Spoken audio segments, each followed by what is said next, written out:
धन्यवाद. आंबेगाव तालुका राष्ट्रवादी काँग्रेस पक्षाच्या वतीने येणाऱ्या जिल्हा परिषद पंचायत समिती नगर पंचायत निवडणुकीच्या पार्श्वभूमीवर राष्ट्रवादी काँग्रेस पक्षाचा कार्यकर्ता मेळावा या ठिकाणी आयोजित केलेला आहे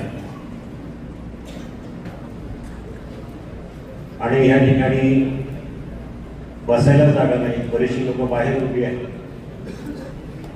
हा हॉल कुटुंब भरलेला आहे. यावरून मला खात्री आहे की येणाऱ्या जिल्हा परिषद पंचायत समिती आणि नगर पंचायतीच्या निवडणुकीमध्ये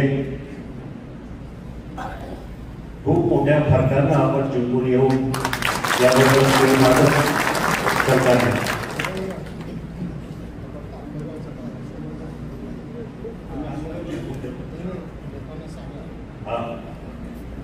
आणि हा मेळावा तुमच्या सगळ्यांच्या माहितीसाठी फक्त आंबेगाव तालुक्यातल्या पदाधिकाऱ्यांचा आहे.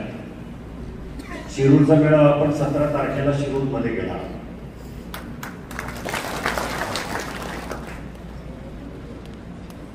अनेकांची भाषण, अनेकांची मनोगत आपण ऐकली. लोकसभा आणि विधानसभेच्या निवडणुकीच्या नंतर सगळ्या कार्यकर्त्यांमध्ये कुठेतरी उत्साह संचारलेला दिसतोय. दोन्ही निवडणुकीच्या मध्ये कुठेतरी मरगळ आम्हाला बघायला मिळाली होती. लोकसभेला मोठा फटका बसला, विधानसभेला सुद्धा फटका बसला. त्यावेळेला खरंच चिंता करण्यासारखी गोष्ट होती. परंतु हळूहळू विरोधकांची हवा कमी झाली, त्यांचं सत्य बाहेर आलं, त्यांचा खरा चेहरा बाहेर आला. त्यानंतर आंबेगाव तालुक्यातल्या जनतेला जाणीव झाली की आपण कुठेतरी चूक केली. चूक यासाठी मी म्हणेन, मत कोणाला द्यायची, कोणी कशी द्यायची हा ज्याचा त्याचा त्या लोकशाहीमध्ये अधिकार असतो. परंतु दुसऱ्या बाजूने विचार करायला गेला तर सर्वसामान्य नागरिकांना विचार करायचा असतो की आम्ही मतं कोणाला द्यायची. ज्या वेळेला निवडणूक जाहीर होते त्यावेळेला मतदार विचार करतो की मला माझ्यासाठी, माझ्या मतदारसंघासाठी, माझ्या गावासाठी, माझ्या तालुक्यासाठी कोण काय देईल, कुणाचा उपयोग होईल, अशा उमेदवाराला निवडून द्यायचं म्हणून त्याला आपण मतदान करत असतो. ही खऱ्या अर्थानं लोकशाहीची संकल्पना आहे. परंतु हल्ली काय झालं, सोशल मीडियाचं जग आहे आणि या सोशल मीडियाच्या जगामध्ये बऱ्याचशा गोष्टीचा कुठेतरी लोकांचे धुरफेक होते. तसा प्रकार या ठिकाणी झालेला. म्हणून आपण सगळ्यांनी आज गेल्या आठवड्यामध्ये आम्ही बसलो आणि हा कार्यक्रम करायचं ठरलं. कालपासून आम्ही सगळ्यांनी दररोज चालू केलं आणि आजच्या या भव्य दिव्य मेळाव्यासाठी उपस्थित असलेले आपल्या मतदारसंघाचे लोकप्रिय, सन्माननीय आमदार, ज्यांनी गेले अनेक वर्ष महाराष्ट्राच्या राजकारणामध्ये अतिशय महत्वाची भूमिका बजावली, महाराष्ट्राच्या मंत्रिमंडळामध्ये अतिशय महत्वाच्या खात्याचा पदभार स्वीकारला आणि त्या खात्याच्या मार्फत महाराष्ट्राच्या राजकारणाला, महाराष्ट्राच्या विकासाला एक वेगळी दिशा दिली, असे आदरणीय दिलीपरावजी वळसे पाटील, शिरूरचे माजी आमदार, ज्येष्ठ नेते आदरणीय पोपटरावजी गावडे साहेब, आंबेगाव तालुका राष्ट्रवादी काँग्रेसचे अध्यक्ष सन्माननीय विष्णू काका हिंगे, कारखान्याचे चेअरमन बाळासाहेब बेंडे, आपल्या तालुक्याचं वैभव ज्यांनी खऱ्या अर्थानं उद्योग क्षेत्रामध्ये तालुकाच नव्हे तर राज्य नव्हे तर देशाबाहेर सुद्धा कीर्ती मिळवली असे आमचे सहकारी मित्र देवेंद्र शेठ शहा, माजी सभापती कृषी उत्पन्न बाजार समिती प्रकाशराव पवार, आमचे जुने सहकारी आदिवासी भागात ज्यांनी गेले अनेक वर्ष नेतृत्व केलं आणि दिलीपरावांच्या पहिल्या इलेक्शन पासून खांद्याला खांदा लावून काम केलं ते आदरणीय सुभाषराव मोरमारे, आमच्या पूर्वाताई वळसे पाटील, अरुणराव गिरे,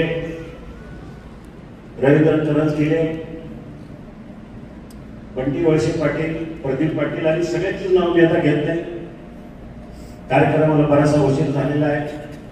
बरेचसे लोक सकाळी 11 वाजल्यापासून येते. साहेबांना सुद्धा बोलायला त्याचं मनोगत व्यवस्थितपणे मांडायला वेळ मिळाला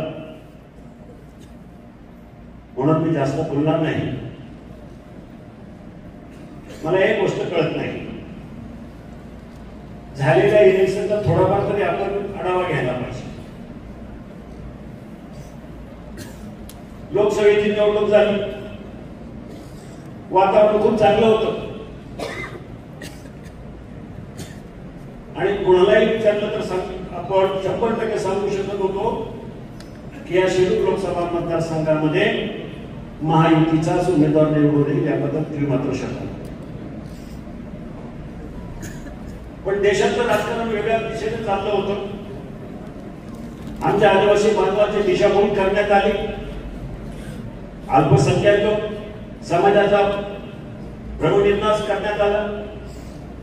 या सगळं राजकारण जर पाहिलं तर त्याचा फटका आपल्या तालुक्यापुरता मतदारसंघापुरता नव्हता तर देशाच्या राजकारणाचा फटका या लोकसभा मतदारसंघावर बसला. परंतु मला विधानसभेच्या निवडणुकीमध्ये माझा पराभव झाला. मला काही फारसं वाईट वाटलं नाही, कारण हे देशाचं राजकारण होतं, त्याला मी बळी पडलो असेल. पण विधानसभेच्या निवडणुकीमध्ये मला आंबेगाव तालुक्यातल्या जनतेला विचारायचं की आपण कुठला विचार करून इतक्या मोठे कमी मताधिक्य दिले समोरच्या उमेदवाराला मत दिली. काय आपण पाहिजे? गेले 10 वर्ष त्यानं सुद्धा राजकारण केलं, 15 वर्ष 20 वर्ष दिलीपरावांबरोबर राहिले, राष्ट्रवादी काँग्रेस पक्षाबरोबर राहिले. पण कुठेतरी काय झालंय,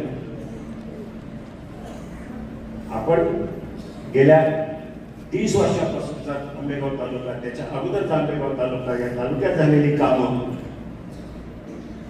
वळसे पाटलांचं कर्तृत्व, या सगळ्या गोष्टीवर सुविस्तेरपणे कानाडोळा केला आणि आपण चुकीचं मतदान करून बसलो. त्याचा परिणाम काय झाला? त्यांना तुमचं आमचं नुकसान झालं. मला सांगा, 1500 मताची मताधिक्य याचा फटका या मतदारसंघावर बसला. विजय झाले, पण नुसतं विजय म्हणून चालणार नव्हतं. तर ह्या महत्वाच्या मोक्याच्या ठिकाणी, मोक्याच्या वेळी आदरणीय वळसे पाटील मंत्रिमंडळात, ते फक्त आपल्या एका चुकीमुळे झालं. लोकसभेच्या निवडणुकीमध्ये जनतेने चुकीचा निर्णय घेतला. माझं काय नुकसान नाही झालं, ठीक आहे, पराभव झाला. गेल्या 6 वर्षापूर्वी सुद्धा पराभव झाला. मी त्याच्यामध्ये नाराज झालो नाही, लोकांमध्ये फिरत राहिलो. युवा बहादूर दिल्लीमध्ये भाषण करत राहिला. मी गाव तो गाव पायाला बेंगरी लावण्यासारखा फिरत राहिलो आणि हजारो कोटी रुपयाचा निधी एकनाथ शिंदे साहेब असतील, अजयदादा असतील, देवेंद्र फडणवीस असतील, याच्या माध्यमातून गावोगावी पोहोचवलं. खासदाराचं काम काय असतं? लोकांची कामं करणं, लोकांमध्ये राहणं. ते तर मला मिळालं. या वेळेला वाटलं पराभव झाला, पण पराभवामुळे काय झालं? नुकसान आपलं झालं, आपल्या मतदारसंघाचं झालं, माझं नाही. मला सांगा, 6 वर्षापूर्वी ज्या वेळेला मी खासदारकी माझी केली, त्यावेळेला पुणे नाशिक रेल्वेचा प्रकल्प ज्या टेबलावर मी ठेवला होता तसाच अजून आहे. त्याच्या पुढची फाईल अजून इथून तिथं हल्ली एकाच जागेवर आहे. साहेब अजून मधून कधीतरी येतात. पुणे नाशिक रेल्वे प्रकल्प होणारच. अरे बाबा त्यासाठी फिरलं पाहिजे, गेलं पाहिजे, लोकांमध्ये गेलं पाहिजे, मंत्र्याकडे भेटले पाहिजे. आपला चेहरा चांगला आहे तो लोकांना दिसला तरी पाहिजे. ना काम ना धाम काही आपलं उगाच भाषण करत सुटायची. रेल्वेचं नुकसान, हा रेल्वे प्रकल्प मी माझ्या माध्यमातून 2005 सालापासून पाठिंबा करत पाठलाग करत होतो. त्याला यश आलं मला 2017-18. 13 वर्ष पाठपुरावा केल्यानंतर रेल्वेचा प्रकल्प मंजूर केला, सगळं झालं, त्याच्यावर पैसे पडले, पण पुढं काय राहिले नाही. हायवेच्या संदर्भामध्ये खासदारचं मेन काम काय असतं? हायवेचं असतं. हा जो आपला खेड सिन्नरचा हायवे आहे, हा माझ्याकडे कुणी लोकांनी मागणी केली नव्हती. मी त्याचं पुढचं विजन बघितलं की येणाऱ्या काळामध्ये इंडस्ट्री वाढते, आमचा शेतकरीचा विकास होतोय, या भागाचा विकास होतोय, हा रस्ता कुठेतरी आपल्याला कमी पडेल म्हणून 2008-2009 पासून मागे लागलो. आणि 5 वर्ष केंद्र सरकार बरोबर त्यावेळेला काँग्रेसचं सरकार होतं. त्यावेळेचे गडकरीच्या जागेचे मंत्री होते सीपी जोशी. त्यांच्याबरोबर भांडण झालं, संघर्ष झाला. त्यांच्या केबिन मध्ये जाऊन बसलं, म्हटलं मला हा रस्ता खेड सिन्नरचा पाहिजे म्हणजे पाहिजे. बीओटी तत्वावर जरी असला तरी त्याला सरकारचं फंडिंग 300-400 कोटी रुपये लागणार होते. ते म्हणाले नाही, महाराष्ट्राला भरपूर पैसे दिले, आता देणार नाही. म्हटलं मी हलत नाही जाग्यावर. त्या मंत्र्याच्या केबिन मध्ये त्यांच्या सोफ्यावर मांडी घालून बसलो. म्हटलं की उठा, तर तुम्हाला काय करायचं ते करा. त्यांनी शिपायाला बोलवलं, सांगितलं तर मार्शलला बोलवा. म्हटलं मार्शलला बोलवा, मला उचल पकडे करा, काही करा, मला हा रस्ता मंजूर करून पाहिजे. ही गोष्ट 2009 मागणी नव्हती लोकांची. त्यांनी शेवटी तासभर उचल घातल्यानंतर तो रस्ता मंजूर करून दिला. ठीक आहे म्हणा, नेक्स्ट आठवड्यामध्ये त्याला मंजुरी मिळाली. 2 वर्ष सर्वे वगैरे सगळं चालू झालं. 2012ला टेंडर निघालं, 2014ला त्याची ऑर्डर काढली, 2014ला त्याचं काम पूर्ण होणार होतं. दरम्यानच्या काळात नितीन गडकरी मंत्री त्या खात्याचे झाले आणि कुठेतरी कामाला सुरुवात झाली. ते काम लवकर वेळेवर पूर्ण न होण्याचे अनेक कारण आहे. पण सांगण्याचा मुद्दा आहे की ही कामं आज जी आहे ती प्रगती आहे की मी पाठपुरावा केलेला आहे. या बहादरानं काही केलं नाही, फक्त नारळ फोडलं, याच्या व्यतिरिक्त काही केलं. आणि म्हणून सांगतो हे नुकसान झालेलं आहे. असं नुकसान पुन्हा आपल्या लोक विधानसभा मतदारसंघाचं आंबेगाव तालुक्याचं होता कामा नये. विचार करा, जर आज सत्ता आपली आहे, देवेंद्र फडणवीस आहेत एका बाजूला, एकनाथ शिंदे आहेत, आपले पालकमंत्री अजितदादा आहे. ही सत्ता असताना जर आपला जर उमेदवार दुसरा निवडून आला, असा आमदार केला, तर ह्या तालुक्याचं काय झालं असतं? तुम्हाला आपल्याला विचार सुद्धा करता येणार नाही. तुम्ही आम्ही सगळ्यांनी जोड लावला कार्यकर्त्यांनी आणि ठरवलं की नाही, काही केलं तरी आपल्याला हा जागा सोडून द्यायची नाही, म्हणून आपण सगळ्यांनी जोडला. मी माझा परवा विसरून सगळं काही विसरून मोठ्या प्रमाणामध्ये निवडणुकीमध्ये उतरलो.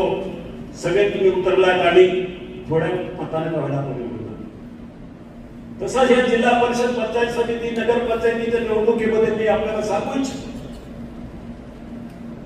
सत्ता पुन्हा आपलीच आहे. आपल्या नेते पक्षाचे अध्यक्ष सन्माननीय अजितदादा यांच्या नेतृत्वाखाली पुन्हा एकदा जिल्हा परिषद पुणे ही आपल्याच ताब्यात असणार आहे. पंचायत समितीचा सभापती सुद्धा आपलाच असणार आहे. फक्त माझी एवढीच अपेक्षा आहे, आंबेगाव तालुक्यामधल्या 5 जिल्हा परिषद गटापैकी 5च्या 5 आपल्या आले पाहिजे, ही आपल्याला आणि अवघड असं काही नाही हो. आपल्याला वेळ आहे. मतदारसंघ मोठे नाहीये. प्रत्येक कार्यकर्त्याला मला विनंती करायची की तुम्ही मनावर घ्या. आम्ही मनावर घेतलंय. कार्यकर्त्याला ठरवलं की मी काही करून माझा गट, माझा जिल्हा, माझा गाव, माझा पंचायत समिती गट हे मिळवायचंच असा जर मनापासून एक ठाम निर्धार केला तर काही अवघड नाही. हे मी तुम्हाला पुन्हा एकदा सांगतो. फक्त तुम्ही ठरवायचं की करायचं आम्हाला. तुमच्या मनानं निर्णय ठरवला तर मतदार ठरवते. त्या दिशेनं काम करायला गेलं तर उगाच आपलं बाजार फिरणं, गोडेगावला जाणं, मनसरला जाणं यापेक्षा आपापल्या गावामध्ये आपण जर थांबून राहिला, मतदाराची ओळख करून घ्या. गावगावामध्ये आपली ओळख तर असतेच, परंतु त्यांच्या काय अडचणी आहेत त्यांच्याशी संपर्क साधा. वेळ आहे अजून, महिना 2 महिने तरी अजून निवडणुकीच्या मतदानाला वेळ आहे. समोरच्या मी ऐकलं सगळेजण मिळून एकत्र येणार आहे, पण महाभारतामध्ये पांडव 5च होते आणि कौरव 100 होते. जरी 100 जरी असले तरी निवडून आम्हीच येणार, आपणच येणार, राष्ट्रवादीच येणार याची मला पूर्ण खात्री आहे. कालपासून आम्ही दौरा चालू केला. त्या दिवशी आमदार साहेबांनी आम्ही प्रमुख कार्यकर्ते बसलो. येणाऱ्या 10 दिवसाचा प्रोग्राम ठरवला. येणाऱ्या 10-12 दिवसामध्ये कुठं जायचं, कुठल्या गावाचा दौरा करायचा, त्या नियोजनाप्रमाणे काल मी आणि आमदार साहेब आणि काही प्रमुख कार्यकर्त्यांनी सातवा पटणची गाव घेतली. अरुण गिरे असतील, काका असतील, पट्टी पाटील असतील, त्यांनी पेठ निर्मूळसर गट घेतलाय आणि सोमवारपासून पुन्हा हे दौरा चालू राहणार आहे. तुम्ही सगळ्यांनी गांभीर्यानं आता हे येणारे महिना 2 महिने वेळ काढा. बाकीची कामं लावून द्या. 5 वर्ष आपल्याला कामच करायची. शेतीची कामं असतील, घरातली कामं असतील, ती 5 वर्ष आपल्याला तीच करायची. तर येणारा महिना 1.5 महिना फक्त पक्षासाठी द्या, एवढी या ठिकाणी आपल्याला विनंती करतो. आणि मला खात्री आहे की तुम्ही सगळेजण पुन्हा एकदा चांगला निर्धार घेऊन इथून जाल की आपल्याला ही निवडणूक जिंकायची, मोठ्या फरकाने जिंकायची, एवढीच या ठिकाणी अपेक्षा व्यक्त करून थांबतो. धन्यवाद.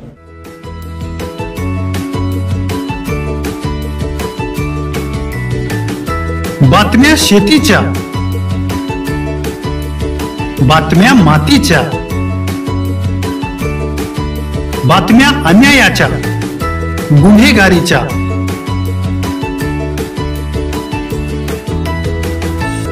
राजकारणाच्या आणि समाजकारणाच्या, शोषणाविरुद्ध बुलंद आवाज, जनसामान्यांच्या हुंकाराची गाज, सत्कार्याला प्रोत्साहन, दुष्कृत्याला अनुशासन,